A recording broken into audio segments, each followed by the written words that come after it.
Is encouraged and invited to ask questions and make comments. I only ask that your comments and questions be respectful, and that if you do wish to speak, come to one of the two microphones here. There's a desk in front of me here, and there's a standing microphone off to my left. And please state your name and address clearly for the minute taker. The other thing is just some ground rules. I know we have quite a crowd here this evening. We're all well aware of why everyone is here and what the item on our agenda is, which I'll get to in a second. If you do have comments or questions, please direct them through the chairman. That is only so we can keep the meeting orderly and coherent, and that anybody sitting or watching will not have as much trouble following what's going on. We have one item on our agenda this evening. It's a communication from Councilor at Large Randy Filio, a request for consideration of a graffiti ordinance. And before I call on Mr. Filio, if he wishes to come and speak more about his communication to us, folks may be here to talk about things that have happened in Central Square. We know some unfortunate things have happened recently, and over the last few years there have been a number of issues with what is termed the behavior of individuals in Central Square. We're not here this evening to talk about that. We're here to talk about Councilor Filio's request for consideration of a graffiti ordinance. So as chair, it's my responsibility to limit anybody's discussion that goes off that topic. I will say, and I apologize, folks don't have a copy of our agenda. Standing committees have what's called more time items. Some issues are put on more time for further discussion, research, and then brought off more time and discussed and acted upon. There's one more time item, Resolution 2010-30, relating to Central Square Common and Railroad Square. That is a more time item that will be probably discussed within a few weeks. We're waiting for a report from the city's Parks and Recreation Director on plans for Railroad Square, but it also, under that umbrella, has to do with issues that have been going on every now and then in Central Square and Railroad Square. That won't be discussed tonight because it has to be publicly noticed if it's brought up off more time.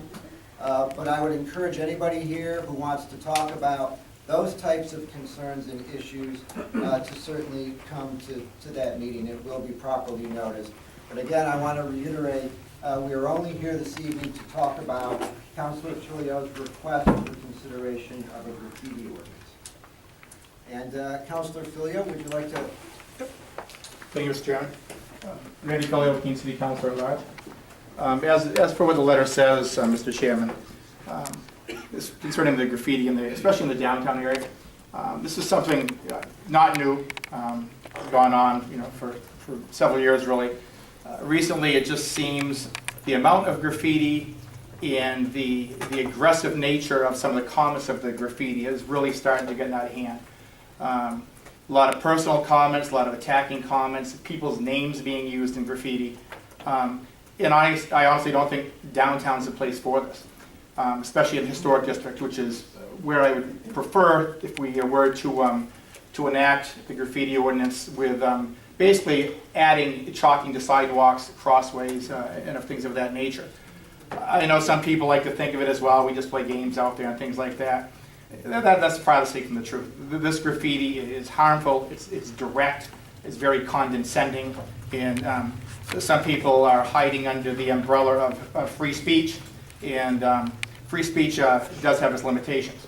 Now, as far as the common, Mr. Chairman, that's always been the center of Keene for people allowing free speech. People, including myself, have stood out there and held signs. But even with the ordinance of signs, which does allow free speech, even with that comes restrictions. As you know, signs cannot be mounted to any particular tree or monument or anything downtown. They cannot be put on the ground and left there. If somebody wants to exercise their free speech on the common or anywhere downtown, you hold the sign, you show the sign, you leave with your sign. You do not, put it on trees, you do not put it on the ground. The problem I have now with the graffiti that's going on there, that's exactly what's going on.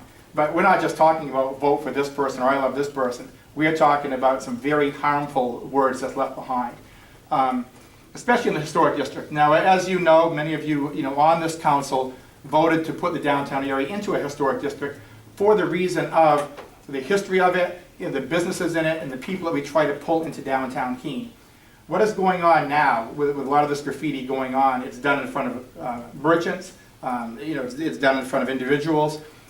This does nothing to help draw business into downtown Keene. As a matter of fact, it's a deterrent.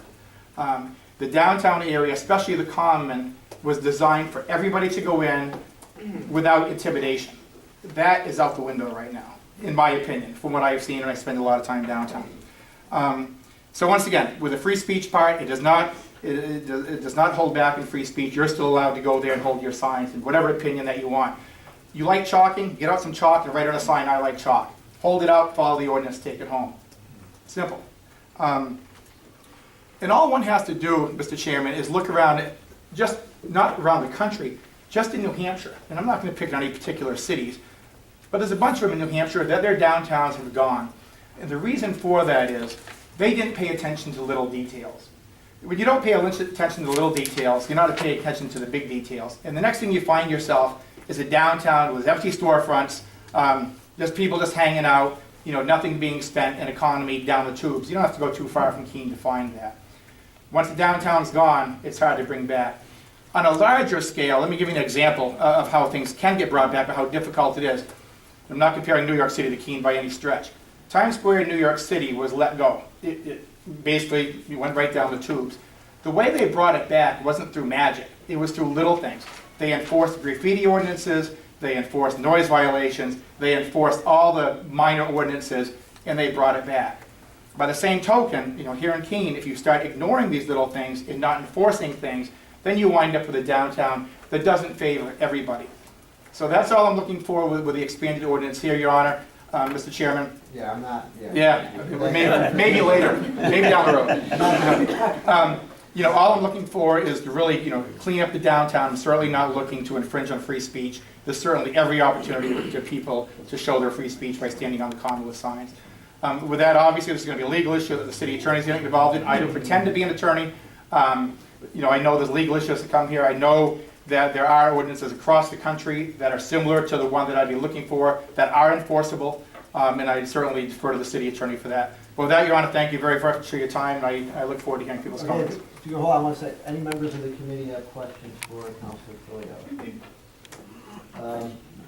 I have one. Sure. You mentioned what you've observed and what you've seen written. Could you give it, that being offensive, people's name, could you give some specific examples of what you've observed? Yeah, I'm not going to use people's names, but people's names that have basically gone over and tried to clean up the common. I guess some people that were doing some of the graffiti took it offensively, that they didn't like it cleaned up. So their next chalking episodes were using people's names personally.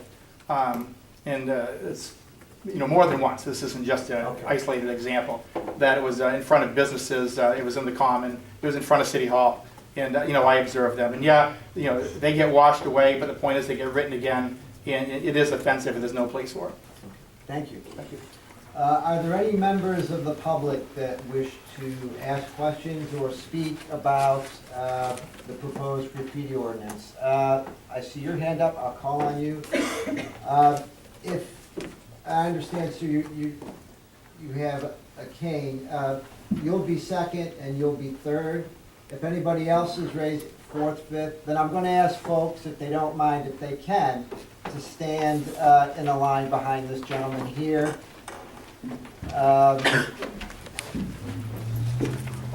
And you will be third, sir. You can come right up to the chair.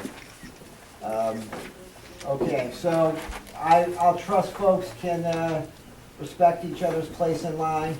Great. Okay.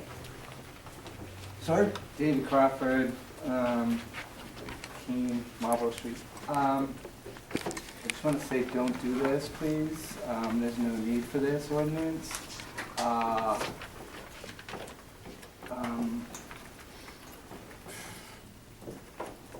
There's a guy in this room that got hurt, and, yeah, there was a name put on the, put in a couple of places. An associate of hers, Dory Mr. O'Mara. Crawford, I'm gonna ask you to Assaulted yeah, I understand that. And he's not caught yet, and everybody knows full well who he is. Mr. Crawford, I'm gonna ask you to please pause a second. We are discussing whether or not we should have an enforceable graffiti ordinance.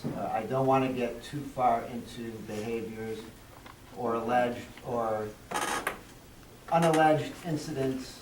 Okay. So if you could focus on why you don't, if I'm not mistaken, you stated you don't want to see a graffiti. Yeah, I don't want this ordinance. I think that what we need is for people to behave themselves and not attack others and allow each other to have free speech. We already have laws regarding assaults, and those should be enforced. Thank you. Sir? Matthew Ferrari, Adam Street, Keene, New Hampshire. My family has served in the military since World War II. That monument being marked up is a slap in the face to everyone I served with and everyone we lost. And with this ordinance, it can stop that. I mean, we hold every monument like it's a grave at Arlington. And it's a little bit of getting them back by seeing them. And seeing graffiti on these things is unbelievable. It invokes rage, but we hold it in and we don't react. But it's not fair to us after everything we've been through to have that. I mean, what's the difference between them painting on a Ronald McDonald face on it? They'll get away with it because there's no ordinance. And it's just a slap in the face for me and all my brothers and sisters. Thank you. Sir?